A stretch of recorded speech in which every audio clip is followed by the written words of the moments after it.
trở lại với Lisa Channel và câu chuyện ngày hôm nay của chúng ta là một chú thỏ trắng không có nhà ở nè, và chị sẽ giúp cho chú có một cái ngôi nhà thật là xinh đẹp nhé.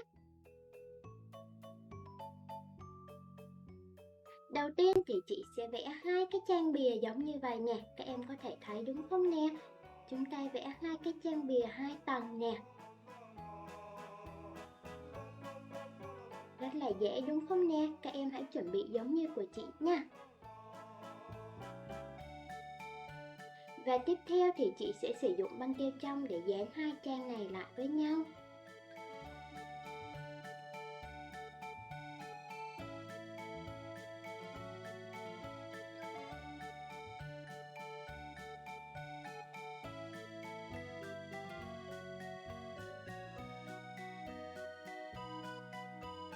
Chúng ta sẽ đến với phòng ngủ trước nha. Chị sẽ cho chú thỏ của mình một cái giường thật là đẹp nè. Với cái đầu giường sẽ có hình chú thỏ và một cái chăn nhiều sắc màu.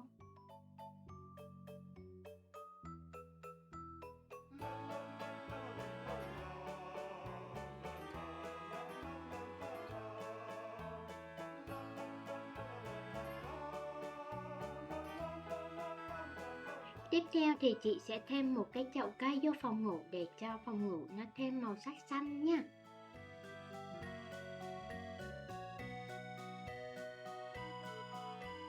Tiếp theo thì chúng ta sẽ tới phòng khách nhé. Ở phòng khách thì chúng ta sẽ có một cái ghế sofa nè.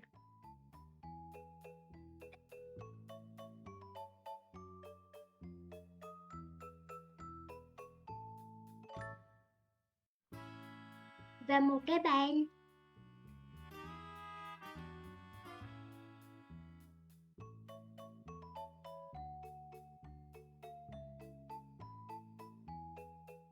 Và một cái tivi nè.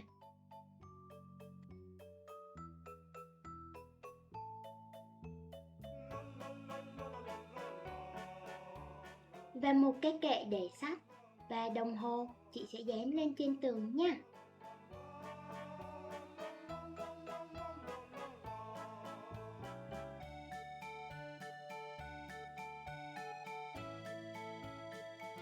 Và bây giờ thì chúng ta sẽ qua phòng vệ sinh nhé.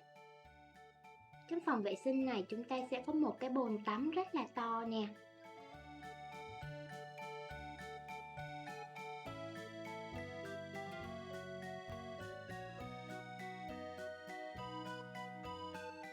Và một cái bồn cầu.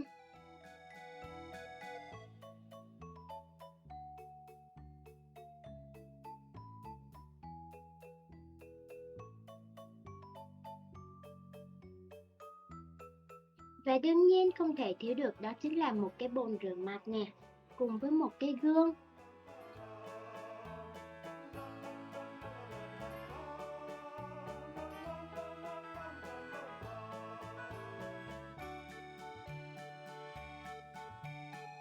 Và một cái khăn tắm hình củ cà rốt nè.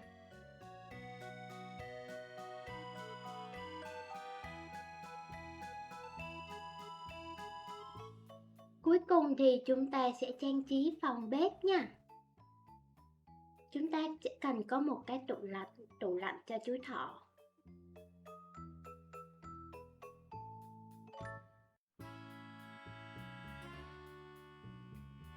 Và thêm một cái bếp nữa nè.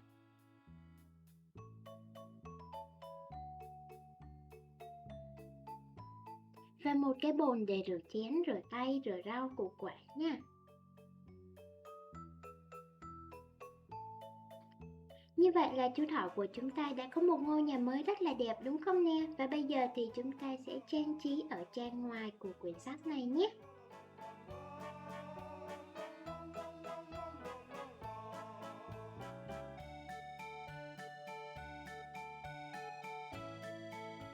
Chị sẽ vẽ hình một cái cây. Và dưới gốc cây thì chị sẽ vẽ một cái cửa.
Và bây giờ thì chị sẽ cho chú thỏ đi tham quan ngôi nhà mới của mình nha. Một ngôi nhà mới rất là dễ thương nè, và cũng rất là dễ làm luôn. Sau khi xem xong video thì các em đã biết cách làm rồi đúng không nè? Các em hãy thử ngay cho mình nhé.